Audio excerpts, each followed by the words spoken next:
अस्सलामुअलैकुम गाइस, कैसे हैं आप सब। मुझे उम्मीद है कि आप सब जहां होंगे खैरियत से होंगे। आज हम सुनेंगे आतिशे इश्क की एपिसोड नंबर 17। लेकिन इससे पहले प्लीज़ अगर आपने मेरे चैनल को सब्सक्राइब नहीं किया तो चैनल को सब्सक्राइब कर लें और साथ में बेल आइकन दबा दें ताकि मेरी हर नोटिफिकेशन आप तक जल्द पहुंचे। और प्लीज़ वीडियो को लाइक कमेंट्स भी किया करें और शेयर भी किया करें। तो चलें, इससे पहले कि आप मेरी बातों से बोर हों, हम नावल की अगली एपिसोड स्टार्ट करते हैं। ओह हाय, कैसी हैं आप और कल शाम क्यों नहीं आई। दरवाजे पर दस्तक सुनते दरवाजे की जानिब बढ़ते दरवाज़ा खोलते हुए सामने खूबसूरत सी लड़की से सवाल कर गई। Oh hi, my name is Minha Dawar Khan. मैं आपके पड़ोस में। दरवाजे पर खड़ी लड़की ने महक से सलाम लेते झिझकते हुए अपने बारे में बताया। हाँ, मैं जानती हूँ आप हमारे पड़ोस में रहती हैं, लेकिन आप ये बताएं आप शाम में क्यों नहीं आई। By the way, I am Mehak Chaudhary. महक ने उससे अपना तारुफ करवाते कल ना आने पर उससे इस्तफसार चाहा। सॉरी, वो कल भाई को कुछ काम था तो उन्होंने रोक लिया, लेकिन देखें आज तो मैं आ गई। मिन्हा ने माजरत करते कल ना आने की वजाहत दी। चले आए अंदर। वो इतना कहते से घर के अंदर आने का कहते से रास्ता छोड़ गई तो मिन्हा आहिस्ता आहिस्ता कदम उठाते घर के अंदर दाखिल हुई। वो पूरे घर को बड़े गौर से देख रही थी, जिसमें आज बहुत कुछ चेंज कर दिया गया था। वही भाई जो शाम में आपके टेरेस पे खड़े थे, ना जाने क्यों लेकिन वो ये सवाल कर गई थी और अगले ही लम्हे वो अपने सवाल पर खुद को कोसने लगी। जी, वही जो टेरेस पर खड़े थे, आपने देखा इन्हें, बहुत हैंडसम है ना। मिन्हा ने मुस्कुराते हुए जवाब देने के साथ साथ सवाल करते महक को शर्मिंदा कर दिया। वो दोनों अब सामने बने ग्राउंड की तरफ बढ़ी जो आलियान चौधरी ने इनके लिए बनवाया था, जिसमें क्रिकेट पिच सेट करते वो सब आज फिर मैच खेलने वाले थे। महक ने शर्मिंदगी से नज़रें झुकाए कहा, तो बस इतना। इसे अब खुद पर गुस्सा आ रहा था कि क्यों उसने एक अजनबी वजूद के बारे में बात की थी। क्या सोचती होगी इसकी बहन के कैसी दिल फेंक हूँ। सामने हैंडसम लड़का देखा नहीं तो दिल फेंक दिया। इसे अब ये थोड़ा ही मालूम है कि मेरे आगे पीछे लड़कों की लाइंस लगी होती हैं, लेकिन मैं इन्हें घास तक नहीं डालती। वो दिल में सोचते हुए खुद ही बड़बड़ा रही थी। इसकी बड़बड़ाहट सुनते मिन्हा अपने होंठों को दांतों से काटते हुए अपनी हंसी कंट्रोल करने की कोशिश करते हुए आगे बढ़ गई। इनसे मिलो, ये है मिन्हा और आज से ये हमारी पार्टनर हैं, हमारे साथ ही खेलेंगी। मिन्हा, इनसे मिलो, ये मेरे टीम मेंबर्स हैं। ये है सुंदस, ये है मीरब, ये कशिफ और ये आखिल, मेरे बहन भाई। और हम सबसे बड़ी हैं अबीहा आपी। वो अंदर किचन में मम्मा के साथ स्नैक्स बनवा रही हैं। महक ने सबका एक दूसरे से तारफ़ करवाते हुए बताया। मिन्हा ने सबसे सलाम लिया तो सब ने मुस्कुराते हुए उसका वेलकम किया। आपी आती हैं तो खेल स्टार्ट करते हैं। सुंदस, तुम जल्दी से अपने खिलाड़ी चुन लो। आपी के आते ही हम लोग खेलेंगे। साथ ही महक ने सुंदस को अपनी खिलाड़ी चुनने का भी कहा। तुम लोगों को जिस टीम में शामिल होना है हो जाओ, लेकिन मैं तो हमेशा की तरह पिया की टीम में ही रहूँगा, आखिल ने मुस्कुराते हुए कहा था। हाय मेरा शहजादा, महक ने बाजू फैलाए लाड से कहा तो आखिल आकर उसके बाजुओं में समाया तो महक उसके गिर्द हिसार मजबूत करते उसके माथे पर बोसा देगी। साथ खड़ी मिन्हा ने मुस्कुराते हुए दोनों का लाड प्यार देखा। हाँ, मुझे पता था कि तू इसी का चमचा बनेगा, सुंदस ने मुँह सुकोड़ते आंखें चुंदियाँ करके कहा। कोई बात नहीं हापी, हम हैं ना आपकी टीम में। मीरब और कशिफ ने मुस्कुराते हुए सुंदस की तरफ बढ़ते जवाब में उसे तसल्ली दी तो सुंदस दोनों को गले से लगाकर प्यार करने लगी। चलो बच्चों, खेल स्टार्ट करते हैं। आपी आ गई, महक ने मुस्कुराते हुए कहा। खेल स्टार्ट हो चुका था। घर के सब मुलाजिम साइडों पर खड़े चीयर अप करते हुए मुस्कुराते हुए खेल एंजॉय करने लगे। महक की टीम जिसमें मिन्हा और आखिल शामिल थे, उन्होंने बॉलिंग करवाना शुरू की। सुंदस की टीम जिसमें मीरब और कशिफ शामिल थी, उन्होंने बैटिंग स्टार्ट की। 10 ओवर्स का मैच खेलते सुंदस की टीम ने 100 स्कोर बनाया था 1 विकेट के नुकसान में। महक की टीम ने 90 रन हो चुके थे और 2 गेंदें बची थी। वो हमेशा आखिल की वजह से पीछे रह जाती थी, लेकिन फिर भी वो आखिल को अपने साथ ही खिलाती थी। जी तो हाजरीन, हमारी ब्लू टीम का स्कोर है 90 और इनके पास सिर्फ 2 मौके बाकी हैं और स्कोर अभी चाहिए 10। हमारे मंजे हुए खिलाड़ी महक आलियान चौधरी जो बैटिंग के फ़राइज़ अंजाम दे रहे हैं, क्या वो ये 10 स्कोर इन 2 गेंदों में हासिल कर पाएंगी या फिर इस मैच की जीत का सेहरा सजेगा हमारी ग्रीन टीम के सर पर। क्या होगा जानने के लिए देखते रहिए हमारा T10 मैच। टीम टॉम सामने खड़े हाथ में माइक पकड़े आलियान चौधरी के पर्सनल सेक्रेटरी के बेटे कमेंट्री करते हुए बहुत इश्तियाक से बता रहे थे। आलियान चौधरी के पर्सनल सेक्रेटरी के बेटे मीर वाहिद मलिक थे, जिनका बचपन से ही आलियान चौधरी की हवेली आना जाना रहता था। वो लोग आज आलियान चौधरी रचना चौधरी को वेडिंग एनिवर्सरी की मुबारकबाद देने आए थे। इन सब का इरादा तो हमेशा की तरह बहुत शानदार पार्टी करने का था, लेकिन हालात के पेश नज़र इन्हें सब मनसूख करना पड़ा। रात में जब महक बोझल कदमों के साथ घर में दाखिल हुई थी तो ये लोग भी वहाँ मौजूद थे। आलियान चौधरी इनके साथ ही थे। महक ने नाराज़गी का इजहार करते आलियान चौधरी से बहुत सारे शिकवे किए और बदले में आलियान चौधरी ने अपनी लाडली को मोहब्बत और प्यार से मनाया। फिर महक के हाथों से बना केक काटते सब ने नम आँखों से मुस्कुराते हुए उन्हें वेडिंग एनिवर्सरी की मुबारकबाद दी। वो लोग आलियान चौधरी के बहुत ज़्यादा इसरार करने पर रात के वक्त उनके साथ ही रह गए थे। इस वक्त दोपहर के 12 बज रहे थे। आलियान चौधरी अपने सेक्रेटरी हमाद मलिक के साथ ऑफिस चले गए थे, जो आलियान चौधरी ने पिछले साल ही यहाँ सेट करवाया था। चूँकि उन्हें अक्सर औकात इस्लामाबाद आना पड़ता था, इसी वजह से आज उनकी एक बहुत बड़ी इंपॉर्टेंट मीटिंग थी जिसे वो मिस नहीं कर सकते थे। इसीलिए उन्हें हमाद मलिक के साथ ऑफिस जाना पड़ा और मिसेस हमाद मलिक हयात नहीं थी। हमाद मलिक का एक ही बेटा था जो उन्हें अपनी जान से भी ज़्यादा अजीज़ था। वो उसे यहाँ छोड़कर आलियान चौधरी के साथ ऑफिस गए थे। इनका इरादा भी यहीं इस्लामाबाद में घर लेने का था, ताकि वो आलियान चौधरी के लिए अपना काम भी जारी रख सकें और अपने बेटे को भी साथ ही रख सकें। जी तो हाजरीन, अब देखते हैं कि क्या होता है और कौन सी टीम जीत का सेहरा अपने सर से जाती है। वैसे मुझे तो लगता है टीम ग्रीन ही ये मैच जीतेगी, क्योंकि 2 बॉल्स पर 10 रन। वाहिद मलिक की आवाज़ महक को गुस्सा दिला रही थी। ये आई बॉल और ये गई ग्राउंड से बाहर, 4 रन। वाहिद मलिक की आवाज़ पर महक ने तंजिया मुस्कुराहट के साथ वाहिद मलिक को देखा था। सुंदस ने मुंह के जाविये बिगाड़ते मीरब और कशिफ की तरफ देखा था। मीरब ने बाल लाते सुंदस की तरफ फेंकी तो सुंदस बाल कैच करते आखिरी बाल करवा गई। जी तो हाजरीन, ये रही आज की आखिरी बाल, देखते हैं क्या। और ये गई बाल ग्राउंड से बाहर, ग्राउंड से क्या, घर से ही बाहर। और इसके साथ ही ये मैच बाहर से आती कांच के टूटने की आवाज़ के साथ वाहिद मलिक के साथ साथ सब चौंके और फिर बाहर की तरफ भागे। आप ही क्या हुआ, हम जीत गए क्या? आखिल ने मासूमियत से सवाल करते बाहर की तरफ जाती महक को रोका था। किसने किया है ये सब? बाहर से आती नुस्वानी आवाज़ सुनते महक आखिल की गाल को थपथपाते हुए बाहर की जानिब बढ़ी। पता नहीं मुझे अब क्या होगा। महक डरते हुए वहीं रुक गई थी। इसके पाँव चलने से इनकारी हुए थे। आई एम सॉरी बच्चों, वो बच्चों ने रचना चौधरी बाहर जाते माजरत ख़्वाहाना लहजे में कहते बोली। कौन है आप लोग और हमारे बंगले में क्या कर रहे हैं? रानिया खान ने गुस्से में भरे लहजे में पूछा। जी मैं समझी नहीं, ये तो हमारा घर। रचना चौधरी ने हैरान होते कुछ कहना चाहा। ये बंगला हमारा है, मेरे बेटे ताहियान खानज़ादा का। आप इसे अपना कैसे कह सकती हैं? रानिया खान ने गुस्से से गुर्राते हुए बोला।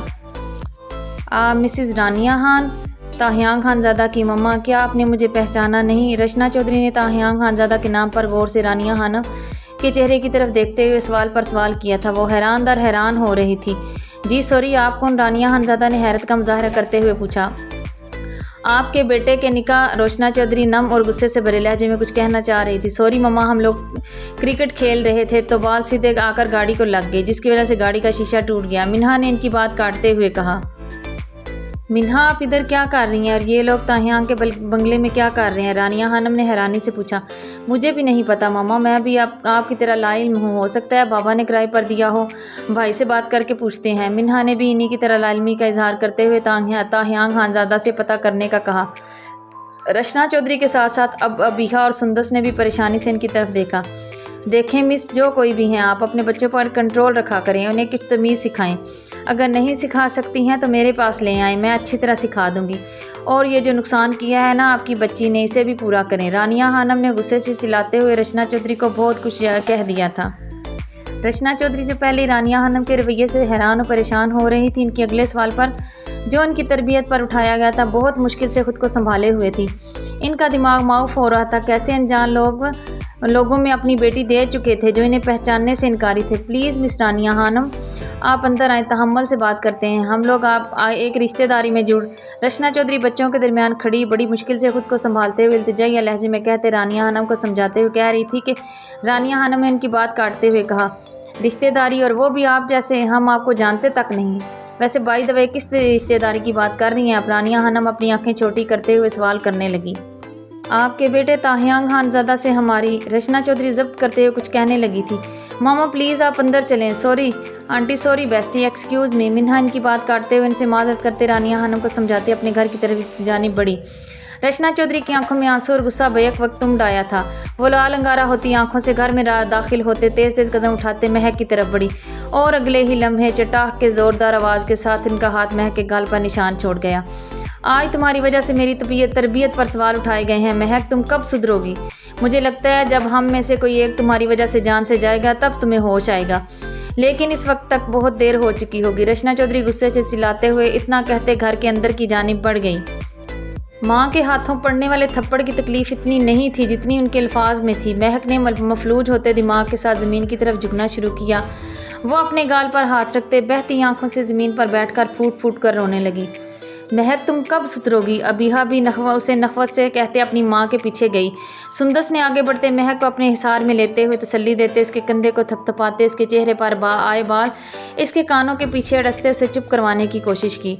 सुंदस, मैंने तो शार्ट लगाया था कि सिक्सर पर जीत जाएंगे। मुझे क्या पता था कि मेरी बॉल से साथ वालों की गाड़ी का शीशा टूट जाएगा।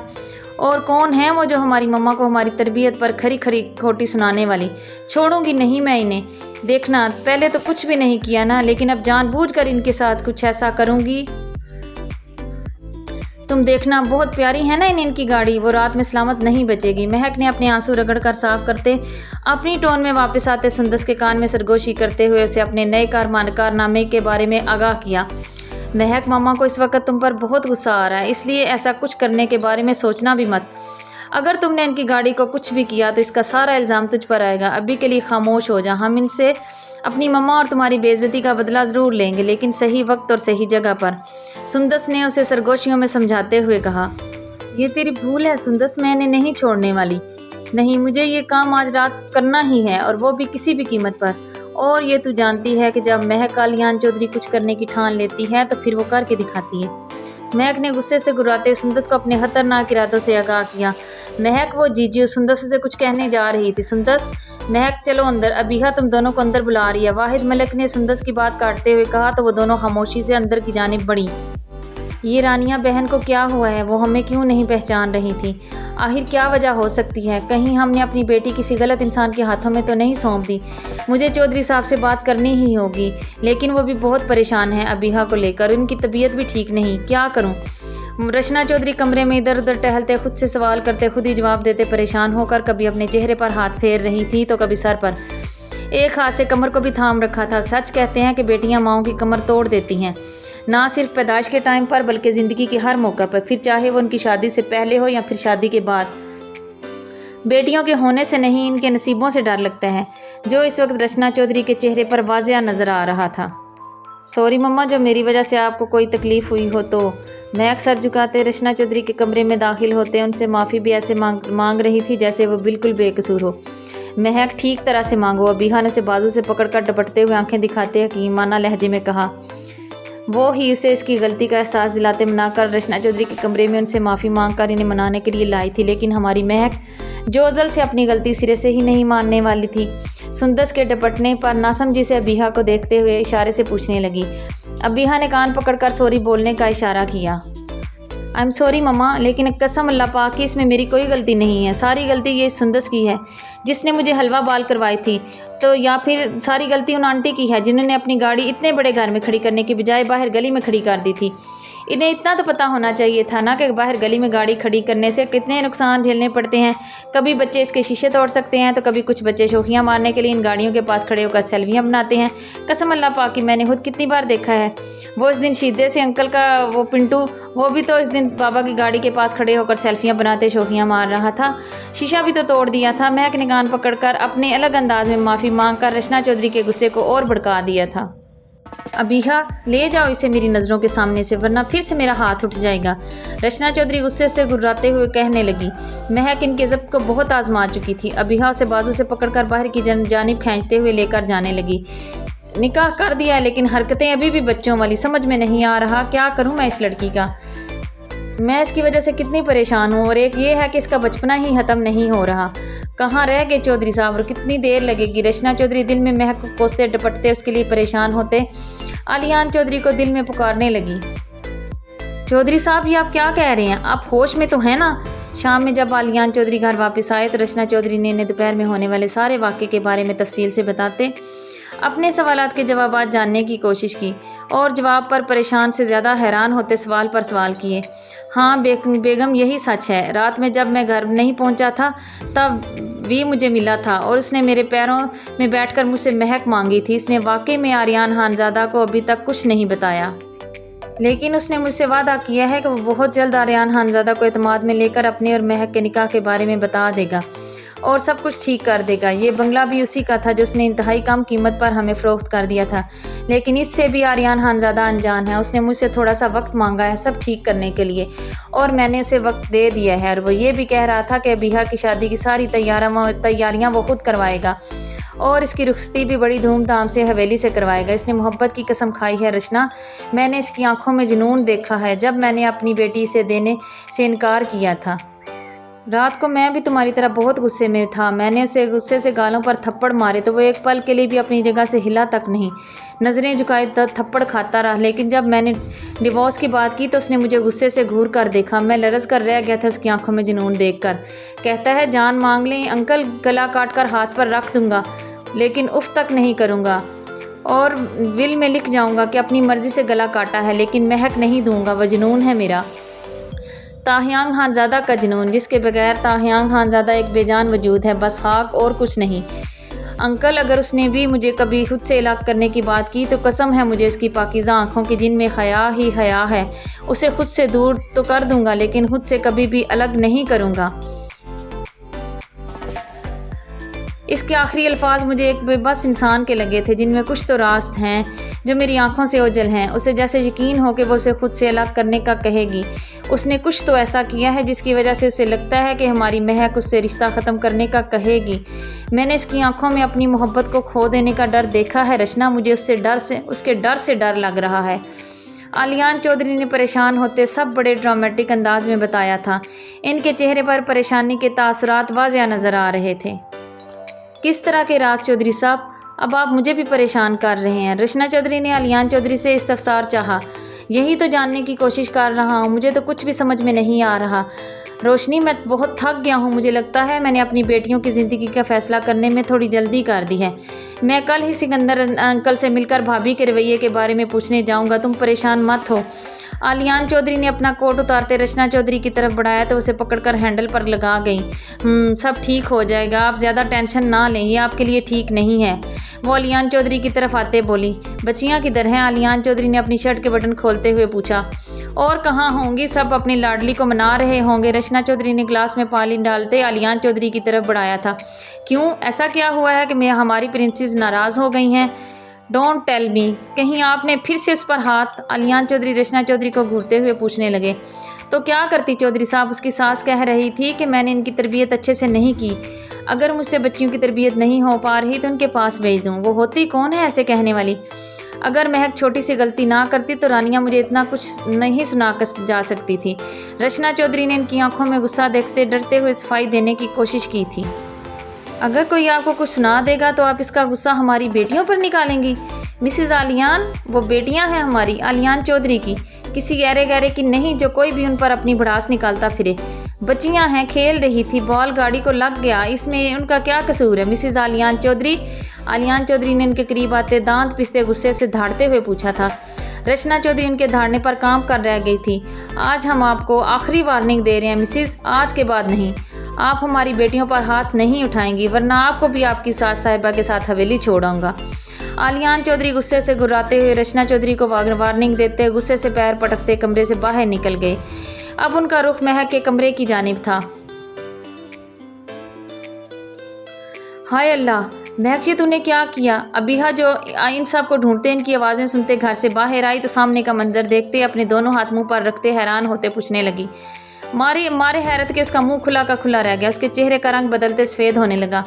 इस वक्त रात के 11 बज रहे थे। आलियान चौधरी उन्हें मनाकर साथ शॉपिंग पर लेकर गए तो सब ने अबीहा की शादी के लिए खूब शॉपिंग की थी। महक की ज़्यादातर चीज़ें सुंदस और अबीहा ने ही पसंद की थी, वरना इसका इरादा तो शादी पर भी पैंट शर्ट पहनने और साथ में जागर्स पहनने का ही था।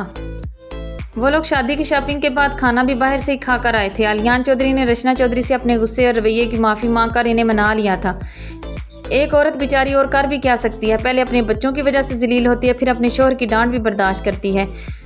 और ना चाहते हुए भी सब मुस्कुरा कर सहती है, अपने बच्चों, अपने घर की खातिर, इस इज़्ज़त की खातिर जिसके वास्ते इसके माँ बाप सारी उम्र देते रहते हैं कि जान जाए बेटी, तेरी इज़्ज़त पर आँच ना आने पाए। फिक्र न करें चौधरी साहब, आपकी और अपनी माँ बाप की इज़्ज़त पर आँच नहीं आने दूंगी। रचना चौधरी अपने आंसू साफ करते हुए कहने लगी तो आलियान चौधरी ने आंखें मीचते उनकी तकलीफ भरे अल्फाज दिल में उतारे थे। मैं जानता हूँ बेगम, मैं कुछ ज़्यादा ही गुस्सा कर गया था, लेकिन क्या करूँ, मैं बेटियों के मामले में ज़्यादा ही पॉसेसिव हूँ। मुझे अपनी गलती का एहसास है, मुझे माफ़ कर दें। आलियान चौधरी ने कान पकड़ कर माफ़ी मांगी तो रचना चौधरी उनके हाथ कानों से हटाते मुस्कुरा दी। तुम बहुत अच्छी हो रोशनी, मेरे घर की रोशनी, मेरे घर में तुम्हारी वजह से रोशनी है, इसलिए तो मैं तुम्हें रचना के बजाय रोशनी कहता हूँ। मेरे घर और मेरी ज़िंदगी में कभी अंधेरे मत आने देना, हमेशा अपनी आँखों की और अपनी मुस्कुराहट की रोशनी मेरे घर में फैलाए रखना। आलियान चौधरी उनके चेहरे को अपने दोनों हाथों के प्याले में लेते लहजे में मोहब्बत लिए बोलते हुए इनके होंठों पर झुके थे। रचना चौधरी इनकी शिद्दत पर इनकी शर्ट मुट्ठियों में जकड़े उनका साथ देने लगी। अब चलें बाहर, बच्चे गाड़ियों में वेट कर रहे हैं, आलियान चौधरी ने इन्हें अपने हिसाब में लेते कहा। रचना चौधरी मुस्कुराते हुए कहते उनकी हम कदम हुई थी। हाल सामने खड़ी गाड़ी पर डायमंड पेंट की बाल्टियाँ उलटकर उसे मुख्तलिफ रंगों में रंग कर महक अपनी कमर पर दोनों हाथ साइड रखते फखरी अंदाज में मुस्कुरा रही थी और उसके साथ खड़े सुंदस, मीरब, कशिफ और आखिल भी अपने होंठों पर हाथ रखते मुस्कुरा रहे थे। उफ़ अल्लाह महक, तुम्हें दोपहर वाला थप्पड़ इतनी जल्दी भूल गया जो ये हरकत कर बैठी हो। अबीहा ने माथे पर हाथ मारते हुए महक को दोपहर में पड़ने वाले थप्पड़ याद दिलाते और तप चढ़ा दी थी।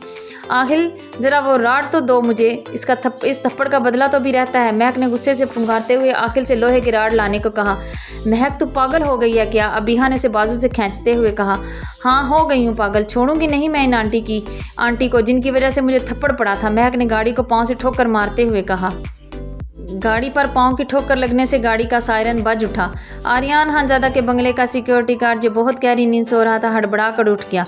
कौन है खबीस का बच्चा जो हमारा नींद डिस्टर्ब कर रहा है? एक तो शुक्र पड़ा था आज साहब लोग घर पर नहीं हैं, हमको सोने का मौका मिला, लेकिन हमारा नसीब में सुकून से सोना है लिखा ही नहीं। सिक्योरिटी गार्ड आंखें मलते हुए मुंह में ऊंची आवाज़ में बड़बड़ाते हुए मेन गेट खोलते बाहर निकला। सायरन और सिक्योरिटी गार्ड की आवाज़ सुनते ये वो सब तेज़ी से भागते अपने घर में दाखिल हुए। वो तेज़ होती सांसों को बहाल करने की कोशिश करते सीने को मुट्ठी में जकड़ गई थी। मिसिस खान, तुम सच में बहुत बड़ा पटाखा हो। कल तो छोड़ दिया था, लेकिन लगता है कि आज रात मीटिंग करनी ही पड़ेगी। वो अपने कमरे की खिड़की में खड़े ये सब मंजर बड़े मज़े से एंजॉय करते बोला था। रानिया हनम और बाकी सब घर के अफराद जंकुक खानजादा के साथ उसकी खाला के यहाँ चले गए थे। इन्हें दोपहर में पलवा शाह खानम की डेथ की खबर मिली तो वो सब वहाँ चले गए। ताहयांग खानजादा ने साथ जाने का कहा था, लेकिन जंकुक खानजादा ने से यहाँ रहकर सब संभालने का कहा था, क्योंकि अगले दिन ही आर्यान खानजादा अपने बिजनेस ट्रिप से वापस आ रहे थे और उनको सिर्फ ताहयांग खानजादा ही संभाल सकता था। उसे अपने फैलाए गए रायते को खुद ही समेटना था जो वो आर्यान खानजादा की गैर मौजूदगी में फैला चुका था। रानिया खानम की गाड़ी का शीशा टूट चुका था, जिसकी वजह से वह बेकार हो चुकी थी। रानिया खानम अब नई गाड़ी ले चुकी थी और उन्होंने इस नुकसान पर ज़्यादा वावेला भी नहीं मचाया था। आखिर को उनकी लाडली चहेती बहू ने पहला कारनामा अंजाम देते उनकी फेवरेट गाड़ी बेकार कर दी थी। आप दुनिया की पहली सास हैं जो यूं अपनी बहू के हाथों अपनी फेवरेट गाड़ी का नकारा करवा कर खिलखिला रही हैं।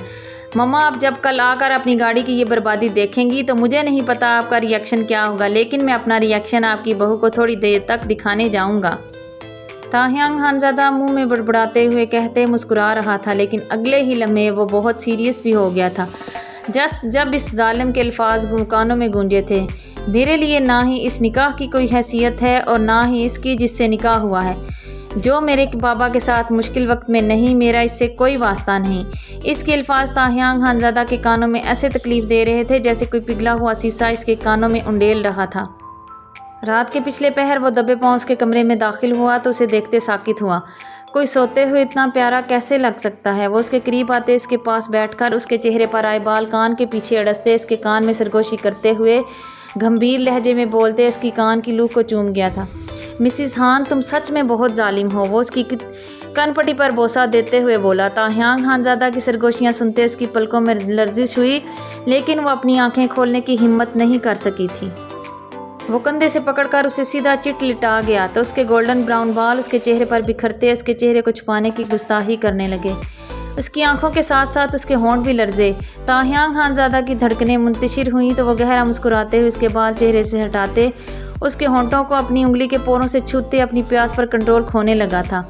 वो उसके लम्स को होंठों पर महसूस करते कपकपा उठी थी। उसकी सांसें तेज़ हुईं जो उसके शोला ज्वाला बने रूप और उसकी धड़कनों के उतार चढ़ाव से ताहियांग खानज़ादा को और बेचैन कर गई थी। ताहियांग खानज़ादा के गले में एक गिल्टी सी उभर के मादूम हुई थी। वो उस पर झुकते, उसके होंठों को अपनी गिरफ्त में लेते, रिमोट से कमरे की तमाम लाइट साफ़ करते अपनी तशनगी मिटाने की कोशिश करने लगा। लेकिन इसकी तशनगी मिटने की बजाय बढ़ती जा रही थी। कैसी आतिशे इश्क थी जो मिटने नहीं पा रही थी। वो बहुत बुरी तरह उसकी सांसें चुरा रहा था। वो उसकी सांसों को चुराने में सब फरामोश कर चुका था। उसकी बढ़ती शिद्दत पर वो जान से जा रही थी, लेकिन मुकाबिल बहुत संगदिल और शिद्दत पसंद साबित हो रहा था। वो निढाल होकर अपनी मज़ाहमत तर्क करते अपने बाजू नीचे गिरा गई। ताहियांग खानज़ादा को अपने हल्क में खून महसूस हुआ तो वो उसकी हालत पर रहम खाते उसे चंद पल के लिए आज़ादी बख्श गया। मिसिस हान, क्या कह रही थी तुम कि तुम्हारे नज़दीक इस निकाह और मेरी कोई हैसियत नहीं? तो आज मैं तुम्हें अच्छी तरह निकाह की हैसियत के साथ साथ अपनी भी हैसियत बता कर रहूँगा। वो उससे थोड़ा ऊपर होते उसकी शर्ट सामने से खींचते फाड़ गया था। वो अटकती सांसों से कांपते हाथों को उठाते अपने सीने पर रखती अपनी धड़कनों को छुपाने की नाकाम कोशिश करने लगी। ताहियांग खानज़ादा उसकी बेबाक हरकत पर उसे अपने गाल तपते हुए महसूस हो रहे थे। कोशिश बेकार है मिसिस हान। वो अपनी शर्ट के बटन खोलते, उसे तार कर दूर फेंकते, उसके बाजू हटाते उसकी धड़कनों पर झुका। वो बहुत बेदर्दी से उसकी धड़कनों पर अपने निशानात छोड़ते उसे निकाह और अपनी हैसियत के बारे में बता रहा था। दिल तो कर रहा है कि अभी तुम्हें अपने वजूद का हिस्सा बनाते अच्छी तरह बता दूं कि इस निकाह के बाद मैं मुकम्मल तौर पर तुम पर हक़ रखता हूं और जब चाहूं, जैसे चाहूं, जहां से चाहूं तुम्हारे वजूद को अपना बना सकता हूं। लेकिन मुझे अंकल से किया गया प्रॉमिस रोक देता है। उम्मीद है इतना लेसन काफ़ी होगा तुम्हारी अकल ठिकाने लगाने के लिए। और हाँ, आइंदा हमारे रिश्ते के बारे में सोच समझ कर बोलना। अगर तुम नहीं चाहती कि मैं ज़ोर ज़बरदस्ती करते तुम्हें अपने बच्चों की माँ बनाऊं और तुम बजाय डॉक्टर बनने के सिर्फ बच्चों की माँ बनकर रह जाओ तो आइंदा सोच समझ कर बोलना। वो उसकी धड़कनें और होंठ अच्छी तरह ज़ख्मी करने के बाद उसके पास से उठते उसे सीने में भिंचे गुर्राते हुए बोला था। वो जो उसके इस तरह कमरे में अचानक आ जाने से परेशान थी, क्योंकि बाहर गेट पर सिक्योरिटी बहुत सख्त कर दी गई थी। कहीं से आने का रास्ता भी नहीं था, तो कैसे ताहियांग खानज़ादा उसके कमरे तक पहुंचा था। ऊपर से ताहियांग खानज़ादा के गुस्से और तन से भरी बातें, इस पर इस जालिम का शिद्दत भरा लम्स उसके हुसान खता कर चुका था। वो चाहने के बावजूद कुछ भी कह ना सकी थी। वो कांपते वजूद को संभालने की कोशिश करते, खुद को उसके हिसार से निकालने की कोशिश करते हुए हाँफने लगी थी। रिलैक्स, वो इसके गिर्द हिसार ढीला करते बोला और उसे बहुत प्यार से पीछे लिटाते अपने दिए गए ज़ख्मों पर मरहम रखने लगा। इसके होंठों के नर्म लम्स पर वो तज़बज़ का शिकार हो गई। इसकी आंखों से आंसू टूटकर तकिए में जज्ब होने लगे। अपने दिए गए ज़ख्मों पर मरहम रख तो रहा हूँ, फिर ये आंसू क्यों? वो उसे होंठों से छूते गंभीर लहजे में पूछने लगा। इस खूबसूरत सरापे को अपने हिसार में लेते वो अपने जवान जज्बात पे कैसे काबू पाए हुए था, ये सिर्फ वही जानता था। वो उसे अपने सीने में भींचे अपने और उसके ऊपर ब्लैंकेट उड़ा गया। वो भी उसकी बाहों में सुकून महसूस करते आंखें मूंद गई थी। पता नहीं क्यों, पर इस जालिम के बाजुओं में ही सुकून है। क्या है ये? वाकई ये निकाह की तासीर है। वो उसके बाजुओं में सुकून से सो गई और वो सारी रात कभी उसके बालों तो कभी उसके गालों, कभी उसकी कमर तो कभी उसकी गहराइयों को होंठों से छूते गुस्ताखियाँ करता रहा। और गहरी नींद में भी उसके होंठों की गुस्ताखियों पे कसमसा कर रह जाती। वो उसके कसमसाने पर गहरा मुस्कुराते शिद्दत से उसके गाल को चूमते थक नहीं रहा था। तुम्हारी आंखें बहुत खूबसूरत हैं मिसिस हान, मैं दिन की रोशनी में भी इन पे अपना अक्स देखना चाहता हूँ। वो उसकी आंखों को मुसलसल चूमते हुए बोला। जी तो गाइस, आज के एपिसोड का इख्तिताम यहीं पर करते हैं। मुझे उम्मीद है कि आज की एपिसोड आपको पसंद आई होगी। प्लीज़ मुझे कमेंट्स में बताएं कि आज की एपिसोड आपको कैसी लगी। और अगर आपने चैनल को सब्सक्राइब नहीं किया तो चैनल को सब्सक्राइब कर लें और वीडियो को लाइक, कमेंट्स और शेयर भी किया करें। अगली एपिसोड इंशाअल्लाह ताला कल आएगी। उसके आने तक अल्लाह की अमान में जहाँ रहें खुश रहें, आबाद रहें, हंसते मुस्कुराते रहें और अपनी दुआओं में खूबसूरत दुआओं में मुझ ना चीज़ को भी याद रखिएगा। अल्लाह हाफिज़।